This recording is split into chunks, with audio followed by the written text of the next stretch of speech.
والصلاة والسلام على رسوله الكريم وعلى آله وأصحابه ومن تبعهم بإحسان إلى يوم الدين أما بعد أعوذ بالله من الشيطان الرجيم بسم الله الرحمن الرحيم أحسب الناس أن يتركوا أن يقولوا آمنا وهم لا يفتنون ولقد فتنا الذين من قبلهم فليعلمن الله الذين صدقوا وليعلمن الكاذبين رب اشرح لي صدري ويسر لي أمري واحلل عقدة من لساني يفقه قولي اللهم لا حول ولا قوة إلا بك. لائق صد احترام علماء کرام، معزز و مکرم بزرگ حضرات، نوجوان ساتھیوں اور اپنی گھروں میں موجود اسلامی ماؤں اور بہنوں، تمام قسم کی تعریفات، ہر طرح کی حمد و ثنا، ہر قسم کی بڑائی، بزرگی، کبریائی اس اللہ رب العالمین کے لیے ہے جو اللہ تعالیٰ اپنی ذات میں، اپنے اسماء و صفات میں اور اپنی تمام تر عبادات میں یکتا ہے، اکیلا ہے، تنہا ہے۔ درود و سلام اللہ رب العالمین کے بھیجے ہوئے تمام نبیوں اور رسولوں پر، بالخصوص ہم سب کے امام اعظم، امام کائنات، امام الانبیاء جناب محمد رسول اللہ صلی اللہ علیہ وسلم پر۔ اللہم صلی علی محمد وعلی آل محمد کما صلیت علی ابراہیم وعلی آل ابراہیم انکا حمید مجید۔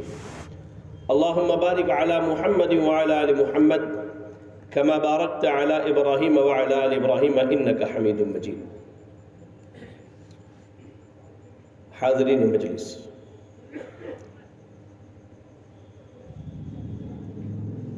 فتنوں سے نجات کا راستہ، اس عنوان پر آپ کے سامنے کچھ باتیں اللہ کی توفیق سے رکھنے کی کوشش کروں گا۔ اللہ سے دعا کرتا ہوں کہ اللہ تعالیٰ مجھے حق کہنے اور ہم سب کو حق سن کر عمل کرنے کی توفیق عطا فرمائے، آمین۔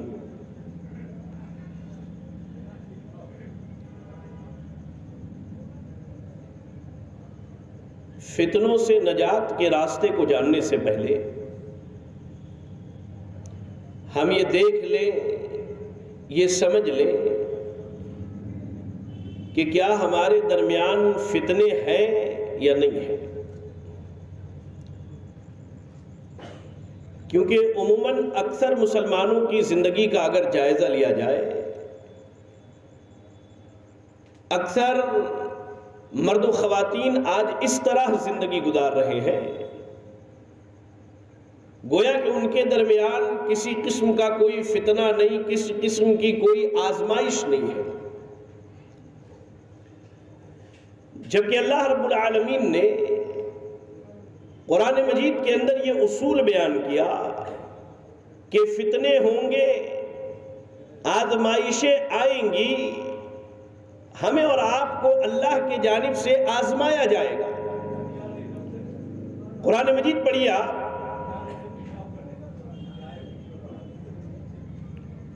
سورۃ العنکبوت آیت نمبر 32 کی تلاوت کیجیے۔ بھائی یہ چائے رکھ دو یار، درس کے بعد یہ رکھ دو درس کے بعد، معذرت۔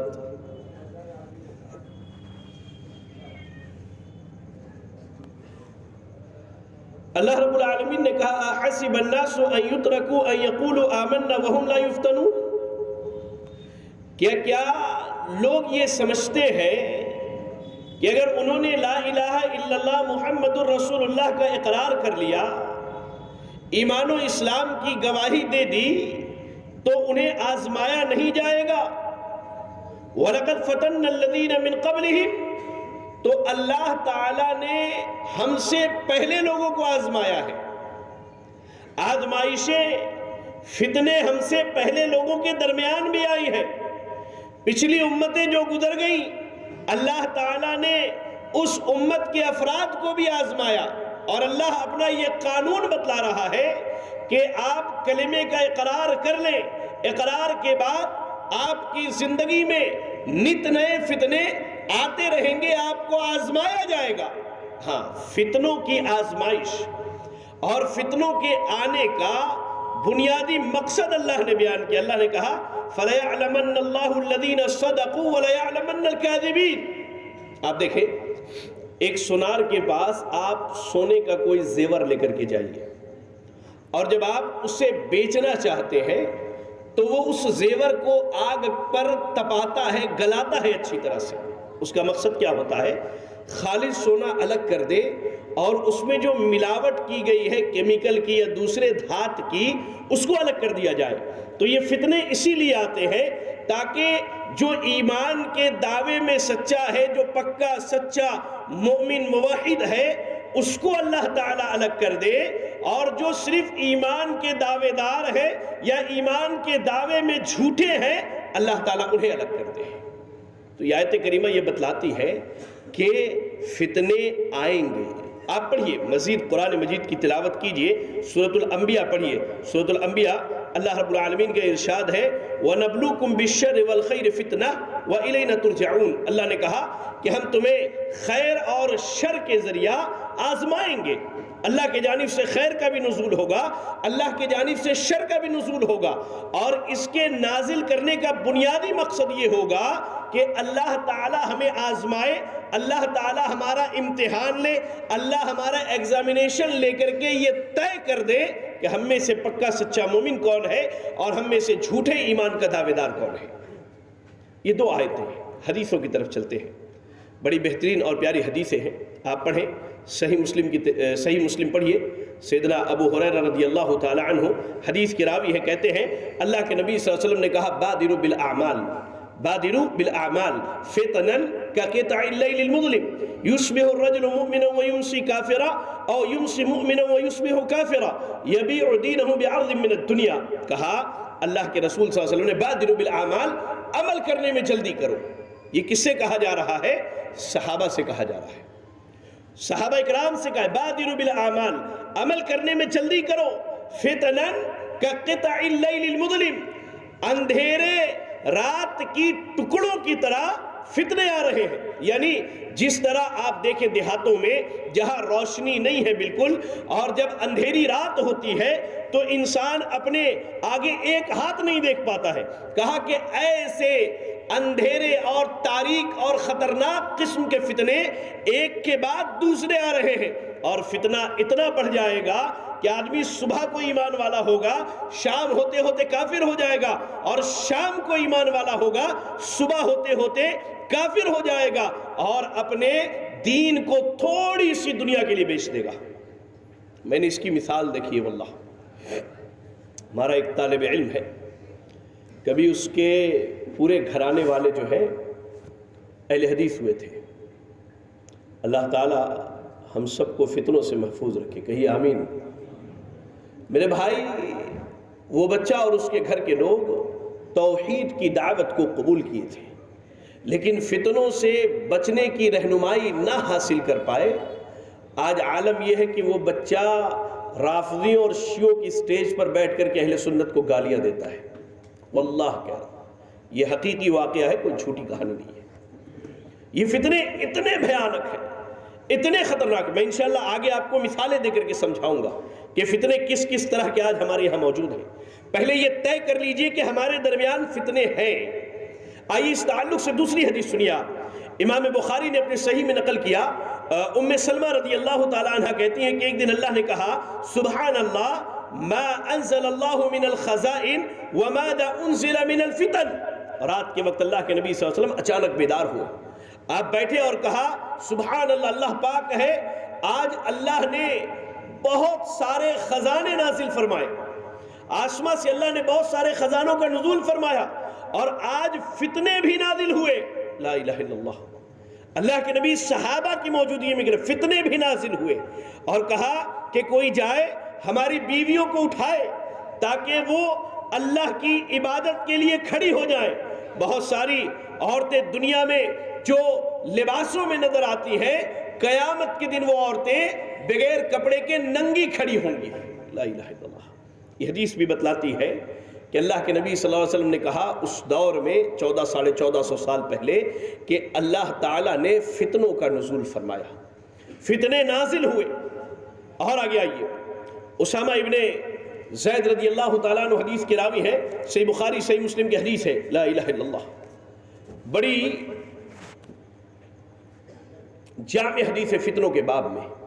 کہتے ہیں ایک دن اللہ کے نبی صلی اللہ علیہ وسلم صحابہ کی جماعت کے ساتھ گزر رہے تھے۔ آپ مدینے میں ایک اونچی جگہ پر کھڑے ہو گئے اور آپ نے مدینے کی بستی کو جھانک کر کے کہا، ہل ترون ما ارا، اے میرے صحابہ کیا آپ وہ دیکھ رہے ہیں جو میں دیکھ رہا ہوں؟ اللہ کے نبی نے صحابہ سے پوچھا کہ میری نگاہ جن چیزوں پر ہے کیا آپ کی نگاہ بھی ان چیزوں پر ہے؟ صحابہ نے کہا کہ نہیں۔ تو آپ نے کہا انی ارا مواقع الفتن خلال بیوتکم کمواقع القطر، کہا اے میرے اصحاب جس طرح آسمان سے بارش کے قطرات نازل ہوتے ہیں میں ویسے ہی فتنوں کو آپ کے گھروں پر نازل ہوتا دیکھ رہا ہوں۔ باپ طے کیجئے کہ آج فتنے ہیں کہ نہیں۔ یہ بات اللہ کے نبی صلی اللہ علیہ وسلم نے صحابہ سے کہی اور اس جماعت سے جس کے بارے میں کہا خیر القرون قرنی ثم الذین یلونہم ثم الذین یلونہم، نبی کے بعد سب سے بہترین زمانہ صحابہ کا، اس کے بعد تابعین کا، اور سب سے بہتر زمانہ نبی کا زمانہ۔ آپ اپنی موجودگی میں صحابہ کی نشاندہی کر رہے ہیں کہ مدینے کی بستی پر میں بارش کے قطرات کی طرح فتنوں کو نازل ہوتا دیکھ رہا ہوں۔ یہ بتائیے آج کے دور میں ہمارے پاس فتنے ہیں کہ نہیں ہے؟ آئیے اب ان فتنوں کی طرف چلتے ہیں جو آج ہمارے دور میں موجود ہیں۔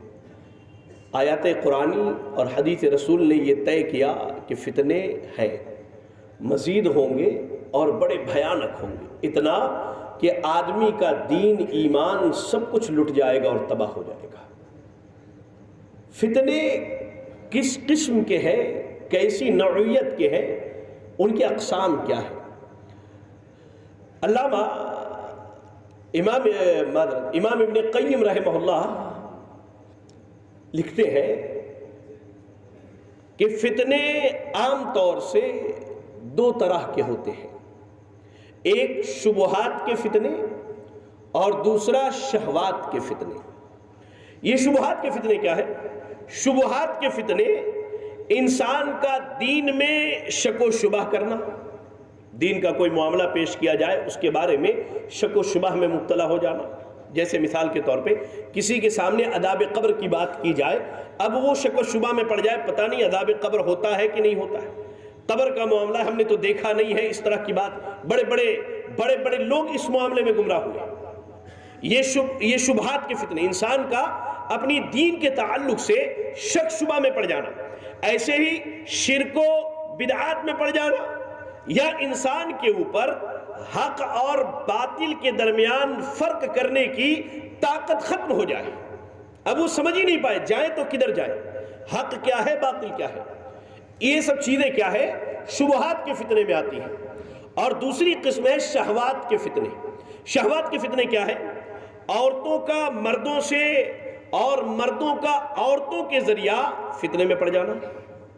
دھیان سے سنیے گا، مردوں کا عورتوں کے ذریعہ اور عورتوں کے ذریعہ مردوں کا فتنے میں پڑ جانا، حرام کمائی، حرام مال کی کمائی، یہ شہوات کا فتنہ ہے۔ ایسے ہی انسان جو ہے کہہ لیجئے کہ کسی عہدے کے لیے، کسی منصب کو حاصل کرنے کے لیے دین کو چھوڑ دے، مخلوقات پر ظلم و زیادتی کرنا، زمین میں امن قائم ہے، زمین کے امن کو غارت کر کے فتنہ فساد مچانا، اپنے مقصد کو حاصل کرنے کے لیے قتل و غارت گری کرنا۔ اگر کہہ لیا جائے تو آج ہمارے سماج کے اندر، ہمارے معاشرے میں شہوات کے بھی فتنے ہیں، شبہات کے بھی فتنے موجود ہیں۔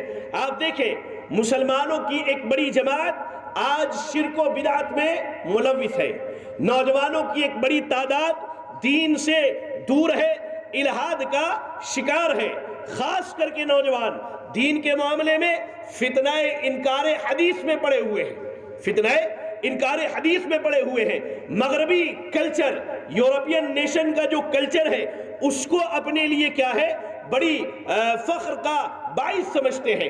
بے حیائی، بے پردگی عام ہے، خاص کر کے سوشل میڈیا کے اوپر آپ دیکھیے، چاہے وہ فیس بک کا پلیٹ فارم ہو، چاہے وہ انسٹاگرام ہو، چاہے وہ یوٹیوب ہو، چاہے وہ ٹک ٹاک ہو، یا کوئی بھی پلیٹ فارم لیجئے، آج آپ کو مسلم بچیاں بے حیائی کرتے ہوئے، برائی کرتے ہوئے، ناچتے ہوئے، گاتے ہوئے، اور ان ناچنے والے اور ناچنے والیوں کی شباہت اور شکل و صورت کو اختیار کر کے فتنوں میں پڑے ہوئے ہیں۔ سوشل میڈیا پر یہ مسئلہ بڑا اہم ہے۔ سوشل میڈیا پر آج ہمارے نوجوان دعوت دین کے نام پر غیر محرم عورتوں سے بات کرتے ہیں، اور ہماری خواتین، ہماری بچیاں جنہوں نے تھوڑا بہت دین سیکھ لیا ہے، وہ بھی دعوت دین کے نام پر غیر محرم مردوں سے بات چیت کرتی ہیں۔ لا الہ الا اللہ۔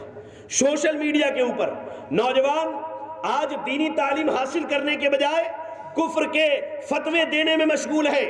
دعوت دین کے نام پر بلا تحقیق لوگوں کے درمیان باتیں پھیلا دی جا رہی ہیں، گمراہی کو عام کرنے کا سبب بن رہے ہیں۔ علم نہ ہونے کی صورت میں ایک دوسرے کو مناظرے کی دعوت دی جا رہی ہے، علم نہ ہونے کی صورت میں ایک دوسرے کو مناظرے کی دعوت دی جا رہی ہے، اور اس کے ذریعہ راہ حق کو بدنام کیا جا رہا ہے۔ وقت کی بربادی لے لیجئے، ماں باپ کی حق تلفی لے لیجئے، حرام و حلال کی تمیز کو چھوڑنا لے لیجئے، سودی کاروبار لے لیجئے، ٹی وی سیریلز لے لیجئے، اور ابھی تو دور چل رہا ہے، فی الوقت جو ہے ٹی وی چینل پر ایک بڑا شو آ رہا ہے بگ باس کے نام پر، جہاں مسلم، غیر مسلم، بچے بچیاں سب جمع ہیں۔ بے حیائی، برائی، بدکاری کے سارے راستے آسان ہیں۔ ہمارا باپ بھی بیٹھا ہے، ماں بھی بیٹھی ہے، بیٹی بھی بیٹھی ہے، بیٹا بھی بیٹھا ہے، اور بڑے شوق سے بیٹھ کر کے اپنے گھروں میں بگ باس کے مزے لیے جا رہے ہیں۔ اس طرح کی بہت ساری ایسی چیزیں ہیں جو آج موجودہ دور کے بڑے بڑے فتنے ہیں، جن کا تعلق شبہات سے بھی ہے، شہوات سے بھی ہے۔ میرے بھائیوں، آپ کو میں نے کچھ مثالیں دی ہیں، یہ جو میرے ذہن میں تھی، اس کے علاوہ ہزاروں ایسے معاملات ہیں جو فتنے ہیں۔ فتنہ تو اتنا عام ہو گیا ہے، آپ یقین جانیں اب لوگوں نے اصل دین جو ہے ارطغرل غازی کو ہی سمجھ کے رکھا ہے۔ خاص کر کے نوجوانوں کی بات، جن کو ویب سیریز دیکھنے کی بڑی عادت پڑی ہوئی ہے، ویب سیریز دیکھنے کی جن کو عادت پڑی ہوئی ہے، وہ کیا ہے، ارطغرل غازی کو اپنے لیے دین سمجھتے ہیں۔ بھائی اس نے ایسا کیا، اس نے یہ، اور خواہش ہوتی ہے کہ ایک تلوار ہمارے یہاں بازو میں ہونی چاہیے، سر پہ بڑی ٹوپی۔ اللہ کے بندے، گھر کے بغل کی مسجد میں تو نماز کے لیے نہیں جاتا ہے، تو اللہ کے بندے گھر کے بغل کی مسجد میں تو نماز کے لیے نہیں جاتا۔ ہماری بہنوں کا معاملہ ہے، لا الہ الا اللہ، پاکستانی ڈرامے، ایک باضابطہ ایک بہن کا فون آیا کہ شیخ دیکھیے وہ جو ہے نا، وہ سارے جو ہے مسلمان ہوتے ہیں اور بالکل اسلامی کہانی دکھائی جاتی ہے۔ تو میں نے کہا بہن، ایک مرد اپنی بیوی اور اپنی سالی دونوں کو رکھتا ہے، یہ کون سا اسلامی کلچر ہے، یہ کون سا اسلام ہے جو یہ ڈرامے تمہیں سکھلاتے ہیں؟ اللہ کی پناہ، یہ فتنے ایسے ہیں جو آج ہمارے گھروں میں گھس کر کے ہمارے صوفوں اور گدیوں پر بیٹھ کر کے راج کر رہے ہیں۔ بعض بزرگ ہمارے، نہیں شیخ ہم کیا ہے، صرف کرکٹ کا میچ دیکھتے ہیں، نیوز سنتے ہیں۔ اللہ کے بندو، کرکٹ کے میچ میں جب ہر بال پر چھکا اور چوا لگتا ہے تو وہ ناچنے والی تمہاری بہن بیٹی نہیں ہوتی جن کا دیکھنا تمہارے لیے جائز ہے۔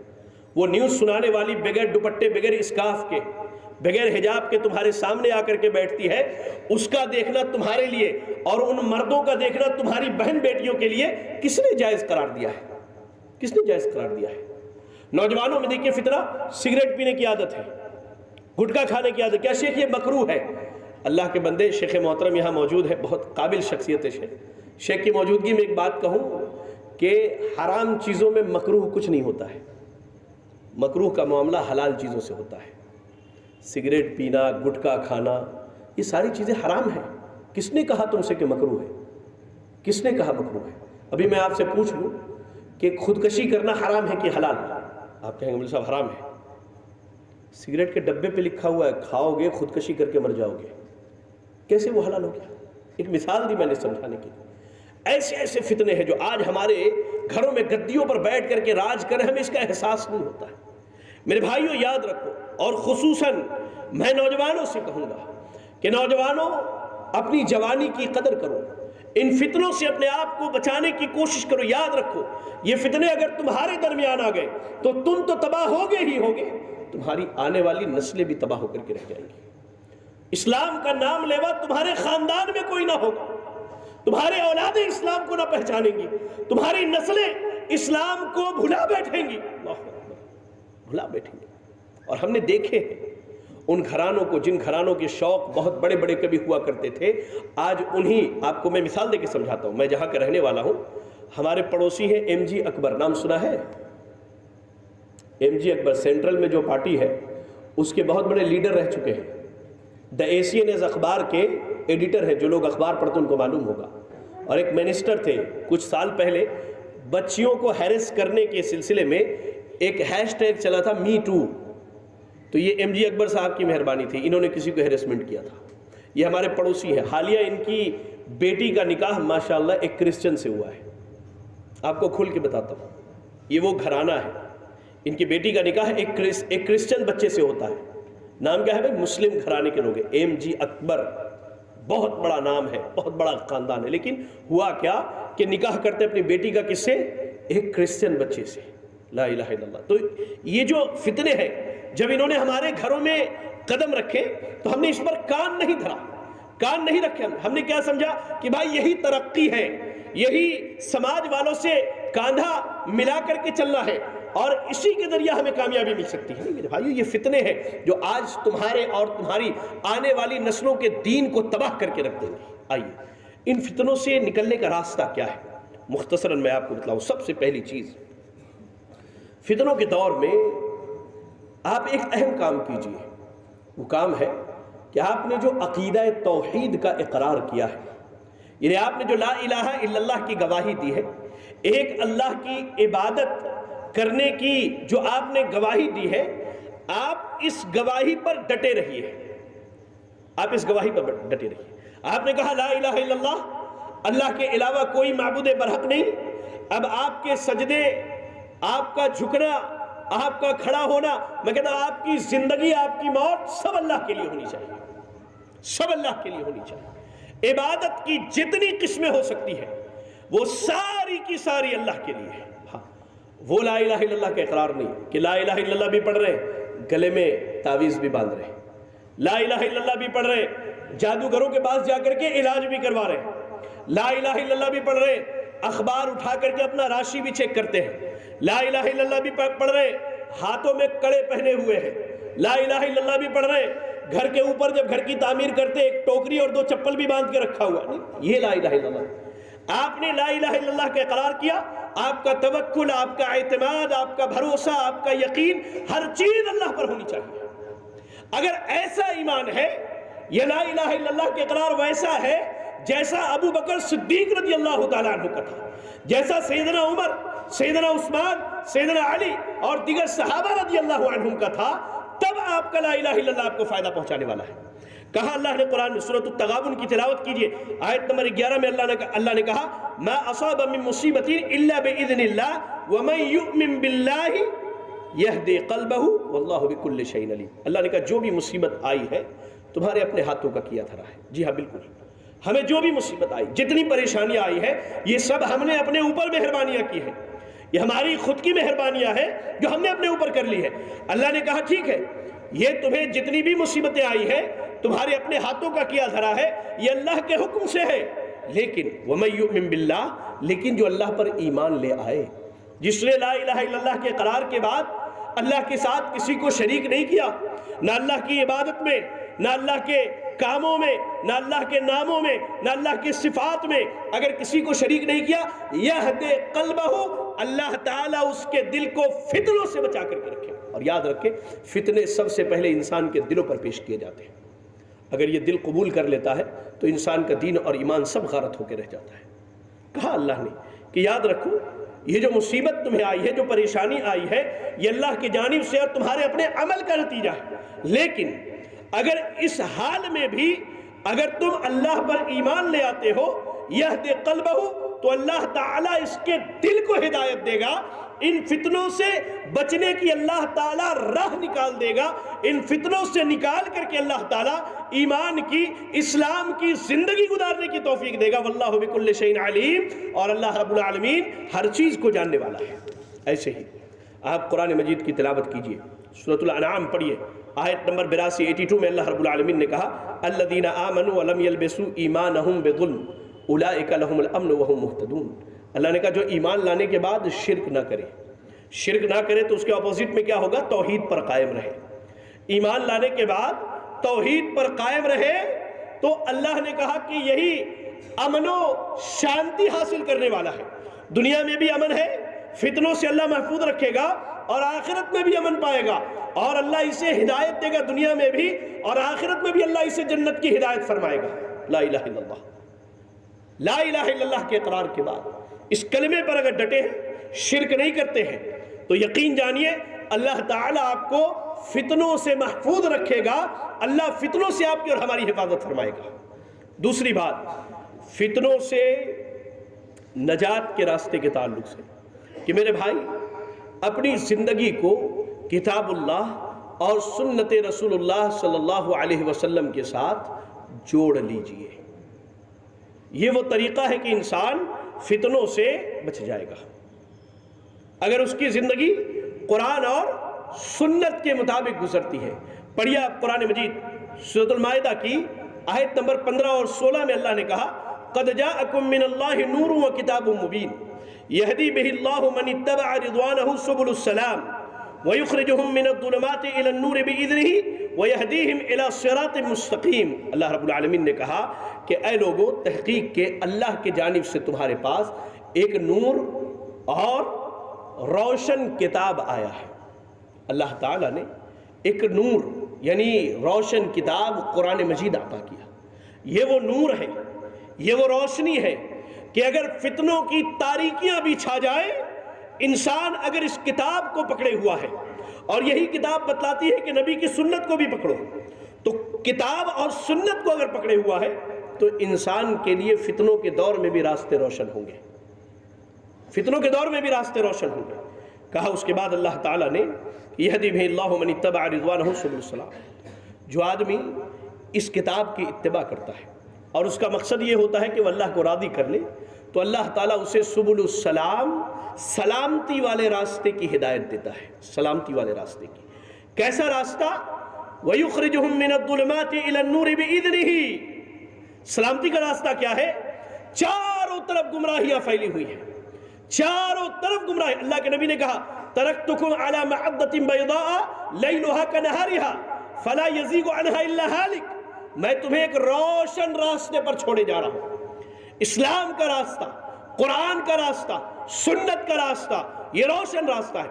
چاروں طرف اندھیرا چھایا ہوا ہے، ایک راستہ روشن ہے، وہ راستہ قرآن و حدیث کا ہے، وہ راستہ اللہ کا چنا ہوا راستہ۔ اللہ نے کہا کہ اگر تم اس قرآن اور حدیث پر چلتے ہو تو اس فتنے کے اندھیرے سے، فتنے کی تاریکی سے ہم تمہیں روشن راستے پر نکال کر کے لائیں گے، جو تمہیں فتنوں سے بچائے گا۔ وَيَهْدِيهِمْ إِلَى صِرَاطٍ مُسْتَقِيمٍ، اور نمازوں میں جس سیدھے راستے کو مانگتے ہو اهْدِنَا الصِّرَاطَ الْمُسْتَقِيمَ کے ذریعہ اللہ تعالیٰ اس سیدھے راستے پر بھی چلائے گا۔ تو فتنوں کے دور میں قرآن و حدیث کو مضبوطی سے تھامے رکھیے، انشاءاللہ یہ ہمارے اور آپ کی نجات کا ذریعہ ہے۔ امام مروزی رحمہ اللہ نے السنہ کے اندر عبداللہ ابن عباس رضی اللہ تعالیٰ عنہ سے ایک روایت نقل کی ہے، سند کے اعتبار سے صحیح ہے، بڑی بہترین بات ہے۔ کہا اللہ کے نبی نے فَعْقِلُوا أَيُّهَا النَّاسُ قَوْلِي، اے لوگو میرے باتوں کے بارے میں ذرا عقل اور ہوش سے کام لینا۔ فَإِنِّي قَدْ بَلَّغْتُ وَقَدْ تَرَكْتُ فِيكُمْ مَا لَن تَضِلُّوا بَعْدَهُ أَن تَمَسَّكْتُم بِهِ کتاب اللہ و سنت رسولہ۔ کہا اے لوگو اللہ نے مجھے جو دین دیا تھا میں نے وہ دین پہنچا دیا، اور واقعی ہمارا ایمان ہے کہ اللہ کے نبی صلی اللہ علیہ وسلم نے ہم تک دین پہنچا دیا، ہر چھوٹی بڑی بات آپ نے بتلا دی، اب کسی دین کی ضرورت نہیں، نہ اس دین میں اضافے کی ضرورت ہے، نہ اس میں سے کچھ نکالنے کی ضرورت ہے، آپ نے پہنچا دی۔ کہا لوگوں میں نے دین پہنچا دیا، اور میں نے تمہارے درمیان ایسی چیزیں چھوڑی ہیں کہ اگر ان کو پکڑے رہو گے تو کبھی گمراہ نہیں ہوگے، ایک اللہ کی کتاب اور دوسرے اس کے رسول کی سنتیں ہیں۔ یاد رکھیں میرے بھائیو، فتنوں کے دور میں نجات کا ایک ہی راستہ ہے کہ ہم اور آپ توحید کے بعد کتاب و سنت پر قائم رہے، قرآن و حدیث پر ڈٹے رہے اور کتاب و سنت کو اپنی زندگی کا مقصد بنا لیں۔ چاہے ہمارا دینی معاملہ ہو، چاہے ہمارا سماجی معاملہ ہو، چاہے ہمارا معاشرتی معاملہ ہو، چاہے ہمارے اکیلے خود کا کوئی معاملہ ہو، فیصلے اگر لیں، معاملات اگر طے کریں تو قرآن سے طے کریں، احادیث رسول سے طے کریں۔ غیروں کے دروازے، غیروں کے دربار، غیروں کے دروں پر جانے کی ضرورت نہیں ہے۔ اللہ تعالیٰ نے ہر مسئلے کا حل، زندگی کے ہر مسئلے کا حل اللہ نے قرآن و سنت کے اندر رکھا ہے۔ اسی میں کامیابی ہے، اسی میں نجات ہے، اور یہی راہ میں اور آپ کو جنت کے دروازے تک لے کر کے جانے والی ہے۔ اس کے بعد فتنوں کے دور میں نجات کے راستے میں تیسری اہم بات یہ ہے کہ ہم اور آپ دینی علم حاصل کرنے کا ماحول بنائیں اور اپنے آپ کو اہل علم سے، علماء سے جوڑ کے رکھیں۔ مجھے بڑی خوشی ہوئی، مصطفیٰ بھائی ہمارے آج بتا رہے تھے کہ اتوار کے دن استاذ محترم فضیلت الشیخ اشفاق احمد سلفی حفظہ اللہ کا درس ہوتا ہے کہیں قریب میں۔ کہا کہ کوئی جائے نہیں جائے، میں اور تابش بھائی ہمیشہ جاتے ہیں۔ میں ذاتی طور پہ مشورہ دیتا ہوں بحیثیت ایک طالب علم کہ یہاں جتنے بیٹھے ہیں، آپ اور آپ کے جو قریبی رشتہ دار ہیں، دوست احباب ہیں، ان کو لے کر کے شیخ کے درس میں جایا کریں۔ آپ لوگ نہیں سمجھتے اس چیز کو، آپ بہت خوش قسمت ہے کہ اللہ تعالیٰ نے اتنا بڑا اور جید عالم آپ کے درمیان رکھا ہے۔ یہ آپ کے لہریہ سرا اور دربھنگا والوں کی خوش قسمتی، شاید آپ کو اس کا اندازہ نہ ہو۔ جہاں علم والے نہیں ہیں ان سے پوچھئے کہ ان کی پیاسیں کیسے کیسے بجھتی ہیں۔ میں کھلے لفظوں میں، ہر آدمی جائے ان کے درس میں، بیٹھے پڑھے، ان سے علم حاصل کرے میرے بھائی۔ آج یہ ماحول ختم ہو گیا پڑھنے پڑھانے کا، یاد رکھیں دینی علم کا ماحول بھی ختم ہو گیا ہے۔ درس اگر ہو تو 2 سے 4 لوگ بیٹھتے ہیں، کیوں؟ آخر کیوں؟ آخر ایسا کیوں ہے؟ اگر وہیں کوئی مجلس لگ جائے، کوئی اور بات ہو، کسی اور چیز کا ماحول بن جائے تو پوری قوم اٹھ کر کے چلی آتی ہے، لیکن دین سیکھنے کے لیے 2-4 لوگ آتے ہیں۔ لا الہ الا اللہ۔ اچھا، بعض لوگوں کی وجہ سے آج تو حالت ایسی ہو گئی ہے کہ لوگ جو ہے اہل علم کے دشمن بن گئے ہیں، حتیٰ کہ بعض بھائی تو علماء کو گالی دینے پر ہمیں نظر آتے ہیں۔ نہیں، علماء کا احترام کیجیے، علماء کی عزت کیجیے، یہ آپ کے لیے اللہ کی بہت بڑی نعمت ہے، ان کی قدر کیجیے۔ شیخ محترم آتے ہیں آپ کے درس دینے کے لیے، شیخ کا جہاں درس ہوتا ہے وہاں شریک ہو جائیے۔ پڑھیے آپ قرآن مجید سورۃ التوبہ کی آیت نمبر 122 کی تلاوت کیجیے۔ اللہ نے کیا کہا؟ فَلَوْلَا نَفَرَ مِن كُلِّ فِرْقَةٍ مِّنْهُمْ طَائِفَةٌ لِيَتَفَقَّهُوا فِي الدِّينِ وَلِيُنذِرُوا قَوْمَهُمْ إِذَا رَجَعُوا إِلَيْهِمْ لَعَلَّهُمْ يَحْذَرُونَ۔ کہا اللہ نے کہ تم میں سے ایک جماعت ہونی چاہیے۔ دیکھیں میرے بھائی، علم جو ہے شریعت کے علم میں، یہ میری ذاتی رائے ہے، 11 چیزیں ایسی ہیں جن کا علم حاصل کرنا ہر مسلمان پر فرض ہے، ہر مسلمان پر 11 چیزیں۔ آپ میں سے کوئی بتا دے وہ 11 چیزیں کیا ہو سکتی ہیں؟ جی بولے بولے، وہ 11 چیزیں کیا ہو سکتی ہیں جس کا علم حاصل کرنا ہر مسلمان پر فرض ہے، بغیر اس کے کوئی چارہ نہیں ہے؟ بہت آسان ہے، 5 اسلام کے ارکان اور 6 ایمان کے ارکان۔ معلوم ہے کہ نہیں سب کو؟ بھائی پیچھے والوں کو معلوم ہے؟ 5 اسلام کے ارکان اور 6 ایمان کے ارکان، یہ 11 چیزیں ایسی ہیں جس کے علم کے بغیر ایک مسلمان کی زندگی میں کوئی چارہ نہیں ہے۔ اس کے علاوہ جو مسائل ہیں، جو چیزیں ہیں، ماشاءاللہ علماء مدرسے میں پڑھ کر کے علم حاصل کرتے اس کے بعد آپ تک لا کر کے پہنچاتے ہیں۔ تو اللہ نے کہا کہ آپ کے درمیان ایک ایسی جماعت ہونی چاہیے جو دین سیکھے اور اس کے بعد جب پلٹ کر کے آئے تو اپنی قوم کے لوگوں کو اللہ کے عذاب سے ڈرائے تاکہ یہ لوگ اللہ سے ڈر جائیں۔ تو یہ آیت کریمہ یہ بتلاتی ہے کہ علم سیکھنا سکھانا یہ ہمارے لیے انتہائی اہم اور ضروری ہے۔ بغیر علم کے سیکھے ہم فتنوں سے نہیں بچ سکتے۔ بعض سلف کہتے ہیں کہ انسان کو معلوم ہی نہیں کہ کس چیز سے بچنا ہے تو بچے گا کس چیز سے۔ آپ کو معلوم نہ ہو کہ آگ جلاتی ہے تو آپ تو آگ میں جا کر کے بیٹھ جائیے گا، بیٹھنے کی جگہ ہے بھائی، کہیں پہ بیٹھ جائے۔ آپ کو معلوم ہی نہیں کہ آگ کی تاثیر یہ کہ وہ آپ کو جلا کر کے خاک کر دے۔ علم نہ ہو تو یہی حال ہوتا ہے۔ تو 11 چیزوں کا علم، یہاں جتنے بیٹھے میری بات سن رہے ہیں، میں شیخ کی موجودگی میں یہ بات کر رہا ہوں، آپ لوگ آ کے شیخ کا درس، شیخ کا وقت لے کر کے 11 چیزوں کے بارے میں پہلے سیکھ لیجئے۔ یہ ہر مسلمان کے لیے ضروری ہے، چاہے مرد ہو کہ عورت ہو۔ ہاں اس کے علاوہ جو علوم ہیں جو مدارس میں اعلیٰ پیمانے پر پڑھائے جاتے ہیں اس کے لیے ماشاءاللہ علماء ہے، پڑھ رہے، سیکھ رہے، آپ تک پہنچا رہے، لیکن ان 11 چیزوں کے بغیر نہ آپ قبر کے سوال کا جواب دے پائیں گے، نہ محشر میں اللہ کے سامنے ٹک پائیں گے، اور نہ ہی میں سمجھتا ہوں کہ جنت کے دروازے تک پہنچ پائیں گے۔ بغیر اس کے آپ کے اسلام اور ایمان کا وجود نہیں ہے، تصور نہیں ہے۔ تو ان 11 چیزوں کا علم حاصل کر لیجیے آپ۔ اس کے بعد میں آپ کو بتلاؤں، علم حاصل کرنے والا بنے، طالب علم بن کے زندگی گزاریے۔ حذیفہ ابن یمان رضی اللہ تعالیٰ عنہ جلیل القدر صحابی کہتے ہیں کہ کان الناس یسألون رسول اللہ صلی اللہ علیہ وسلم عن الخیر وکنت اسألہ عن الشر مخافۃ ان یدرکنی۔ یہ صحیح بخاری صحیح مسلم کے الفاظ ہیں۔ کہا کہ لوگ اللہ کے نبی سے خیر کے بارے میں پوچھتے تھے اور میں اللہ کے نبی سے شر اور برائی کے بارے میں پوچھتا تھا کہ کون سی چیز شر ہے، کس سے بچنا ضروری ہے، اس لیے ایسا نہ ہو کہ میں نہ جانوں اور اس بیماری اور اس برائی میں پڑ جاؤں۔ اس لیے علم حاصل کرنے والا بنیے۔ صحابہ کا یہ شیوا رہا ہے کہ صحابہ اکرام رضی اللہ تعالی عنہم علم حاصل کرتے تھے، ایک دوسرے سے ملتے تو ایک دوسرے کو دین کی باتیں بتاتے، خیر کی تلقین کرتے، اور سلف میں سے بعد علماء کہتے ہیں، یہ جو علم ہم علماء سے حاصل کرنے کی بات کرتے ہیں، کیوں کہتے ہیں، اس کی 2 مثالیں بھی آپ کو دے کے سمجھاؤں گا۔ پہلی چیز، سلف میں سے بعد علماء کا کہنا ہے کہ جب فتنے آتے ہیں تو علماء سمجھتے اور پہچانتے ہیں، اور جب وہ چلے جاتے ہیں تب عوام کو معلوم ہوتا ہے کہ فتنہ تھا۔ اس کی 2 مثالیں دیتا ہوں، ایک پچھلے دور کی اور ایک موجودہ دور کی۔ پچھلے دور کی مثال کیا ہے؟ امام احمد ابن حنبل رحمہ اللہ کے پاس بغداد کے علماء آئے جب خلق قرآن کا مسئلہ چلا تھا کہ قرآن اللہ کی مخلوق ہے، یہ مسئلہ چلا تھا، تو لوگوں نے کہا کہ ہم بادشاہ کے خلاف جو ہے بغاوت کرنا چاہتے ہیں۔ تو امام احمد ابن حنبل رحمہ اللہ نے ان کو منع کیا، کہا کہ نہیں، تم اس چیز کا انکار کرنا اور جو تمہارا حاکم ہے اس کی اطاعت سے اپنے ہاتھ کو پیچھے نہیں کھینچنا، اور مسلمانوں کے اتحاد کو توڑنا نہیں، ورنہ تمہارے ساتھ ساتھ عام مسلمانوں کا خون بہے گا۔ ہوا کیا؟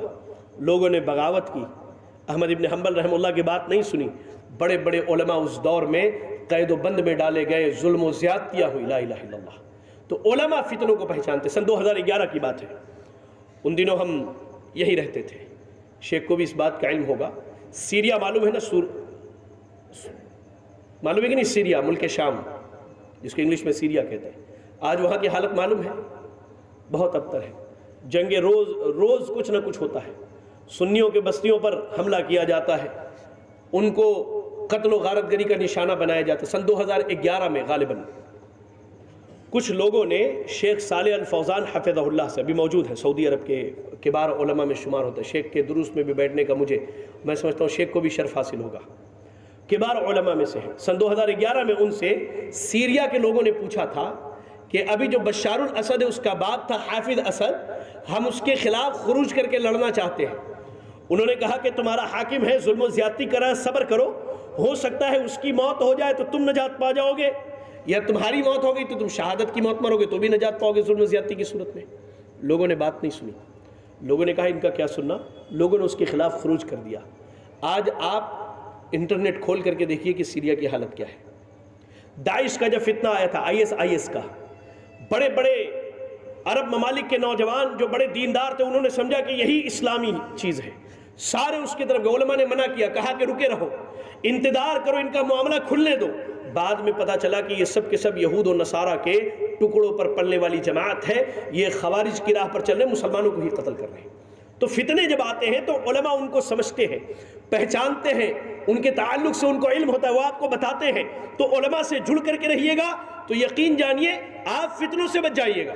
ایسے ہی فتنوں کے دور میں ایک اہم چیز یہ ہے کہ صبر کیجئے، جلدی مچانے کی ضرورت نہیں ہے۔ اللہ نے کہا ان اللہ مع الصابرین، سورۃ البقرہ کی آیت نمبر 153 میں اللہ صبر کرنے والوں کے ساتھ ہے، صبر کیجئے۔ کیونکہ مسند امام احمد اور جامع ترمذی کی روایت ہے، علامہ البانی نے اس کی سند کو صحیح قرار دیا، اللہ کے نبی وَاعْلَمْ أَنَّ النَّصْرَ مَعَ الصَّبْرِ، جان لو اللہ کی مدد صبر کے ساتھ آتی ہے۔ کوئی مصیبت، کوئی فتنہ آپ کے درمیان آ جائے، جلدی نہیں مچائیے، فیصلہ جلدی مت کیجئے، صبر کیجئے، علماء سے پوچھئے، سمجھئے، بیٹھئے ان کے ساتھ، اور اس کے بعد صبر کیجئے، اس لیے کہ اللہ کے نبی نے کہا وَاعْلَمْ أَنَّ النَّصْرَ مَعَ الصَّبْرِ، جان لو اللہ کی مدد جو ہے صبر کے ساتھ آتی ہے۔ صبر سے رہیں گے تو اللہ کی مدد آئے گی۔ اچھا، صبر کے دوران ایک چیز کا خیال رکھیں، سورۃ الحجرات میں اللہ نے ایک اصول بیان کیا۔ سورۃ الحجرات کی آیت نمبر 6 میں اللہ نے کہا یا ایھا الذین آمنوا ان جاءکم فاسق بنبأ فتبینوا۔ صبر کا دور چل رہا ہے، کوئی آئے اور بالکل ہوتا نہیں ایسا کہ ایک دم اچانک ارے باپ کیا ہو گیا، جانتے ہیں ایسی بات ہوگا، اب آدمی سیخ پا ہو جاتا ہے، ایک پیر پہ کھڑا ہو جاتا ہے۔ کوئی بھی آپ کے پاس کوئی خبر لے کر کے آئے، صبر رکھو یار، اس کی بات کو سنیے، اس کی بات کی تحقیق کیجئے، اس کے جڑ تک جائیے، اس کے بعد فیصلہ کیجئے۔ صبر کے دنوں میں سب سے زیادہ مصیبت افواہیں پیدا کرتی ہے ہمارے لیے، خاص کر کے ہمارے مسلم نوجوانوں کے لیے۔ میں تو ہمیشہ کہتا ہوں کہ ہمارے مسلم نوجوانوں کی حالت جو ہے سوڈے کی بوتل کی طرح ہے۔ جب آپ سوڈا شیک کر کے کھولتے ہیں نا تو بڑی تیزی سے باہر آتا ہے، اور اس کے بعد اس کو جس چیز میں ملائی وہ مل کر کے ختم ہو جاتا ہے، اس کی رنگت بدل کے دوسرے رنگ میں وہ ڈھل جاتا ہے۔ ہمارے مسلم نوجوان بھی ایسے، جب کوئی بات آتی ہے سب سے زیادہ واویلا مچاتے ہیں، احتجاج کرنے کے لیے نکل گئے، اس دوران کہیں بس جلا دیا، کسی کی دکان توڑ دی، اب وہ احتجاج آپ کے اوپر ظلم و زیادتی کی صورت بن جاتی ہے۔ میں آپ کو مثال دے کے سمجھا رہا ہوں۔ اس لیے صبر کیجئے، صبر کے دوران افواہوں پر کان نہ دھریے، کوئی بات ملے اس کی تحقیق کیجئے، اس کے بعد اپنی رائے قائم کیجئے۔ اور ایک آخری بات، فتنوں سے نجات کا ایک اہم راستہ یہ ہے کہ اللہ سے خوب دعا کیجئے۔ اللہ کے نبی صلی اللہ علیہ وسلم نے صحابہ سے کہا تعوذوا باللہ من الفتن، اللہ تعالیٰ سے فتنوں سے، اللہ تعالیٰ کی پناہ مانگو فتنوں سے۔ صحابہ نے کہا نعوذ باللہ من الفتن ما ظہر منہا وما بطن، ہم اللہ کی پناہ چاہتے ہیں، کیسے؟ ظاہری اور پوشیدہ فتنوں سے۔ کچھ تو ظاہر ہے فتنے، کچھ پوشیدہ ہے جو ہمیں نظر نہیں آتے۔ تو اللہ کے نبی نے یہ تعلیم دی، اور آپ صلی اللہ علیہ وسلم نے صرف تعلیم نہیں دی، عملی طور پہ کر کے دکھایا۔ نبی صلی اللہ علیہ وسلم نماز کی تشہد میں دعا کرتے تھے اللہم انی اعوذ بک من فتنة المسیح الدجال ومن فتنة عذاب القبر، اس طرح کی دعائیں اللہ کے نبی نے کی ہیں۔ تو فتنوں سے نجات اللہ کے سامنے دعا کی۔ راتوں کو اٹھیے میرے بھائی، نوجوانوں راتوں کو اٹھو، اس پہر اٹھو جب اللہ تعالیٰ اس سمائے دنیا پر ہوتا ہے۔ اللہ کہتا ہے مانگو میں تمہیں دے دوں، سوال کرو میں عطا کروں، اس وقت اللہ تعالیٰ کی پناہ مانگو فتنوں سے، اللہ کی پناہ مانگو فتنوں سے۔ یہ فتنے ایسے ہیں جو ہمارے اور آپ کے دین کو تباہ کرنے اور برباد کرنے کے لیے کافی ہے۔ یہی کچھ باتوں کے ساتھ ایک مرتبہ اپنی باتوں کو دوبارہ دہرا دوں کہ اگر ہم اور آپ فتنوں سے نجات چاہتے ہیں تو سب سے پہلا کام یہ کرنا ہے میرے بھائی کہ عقیدہ توحید پر جمے رہیے، عقیدہ توحید پر جمے رہیے۔ دوسری چیز، کتاب و سنت کی اتباع کیجئے، کتاب و سنت کی پیروی کیجئے۔ تیسری چیز، علم حاصل کیجئے، علماء سے جڑیے۔ اور علم حاصل کرنے کے بعد میں ایک چیز، سنا کے علم حاصل کرنے کی ضرورت نہیں ہے، مولانا گوگل سے پوچھنے کی ضرورت نہیں ہے۔ آپ عالم صاحب کے سامنے کوئی کتاب لے کر کے بیٹھیے، 10 نوجوانوں کی جماعت ہو، کوئی کتاب لیجئے، شیخ کے پاس بیٹھ کر کے باضابطہ اس کا علم حاصل کیجئے۔ علماء پچھلے دور میں ایسے علم حاصل کیا کرتے تھے، ایسا نہیں تھا گئے 2 بیان ان کے سن لیے، 3 بیان کان کے مزے ہیں، وہ بیان سننا کان کے مزے، کھل کے کہتا ہوں معلوم فلاں عالم صاحب کیا بولتے ماشاءاللہ، ایک گھنٹے سننے تو بوریت نہیں آتی ہے۔ علم سنا کے نہیں، پڑھ پڑھا کے حاصل کیجئے، علماء سے جڑیے، پڑھ کر کے علم حاصل۔ اپنی مسجد میں کسی کتاب کا خاص درس رکھوائیے، یا 10-20 نوجوان مل کے شیخ کے پاس آ کر کے بیٹھ کے علم حاصل کریں، علماء سے جڑ کے رہیے۔ فتنوں کے دور میں انشاءاللہ نجات کا یہ راستہ۔ ایسے ہی صبر کیجئے فتنوں کے دور میں، اور صبر میں افواہوں پر کان دھرنے کی ضرورت نہیں، بلا تحقیق کوئی بات نہ سنیے، نہ سنائیے، نہ دوسروں تک پہنچائیے۔ اور آخری بات جو میں نے کی وہ کہ فتنوں کے دور میں خوب اللہ سے دعا کیجئے، انشاءاللہ اللہ تعالی ہمیں اور آپ کو فتنوں سے محفوظ رکھے گا۔ اللہ سے دعا ہے کہ اللہ رب العالمین ہمیں اور آپ کو ہر قسم کے ظاہر اور باطن فتنوں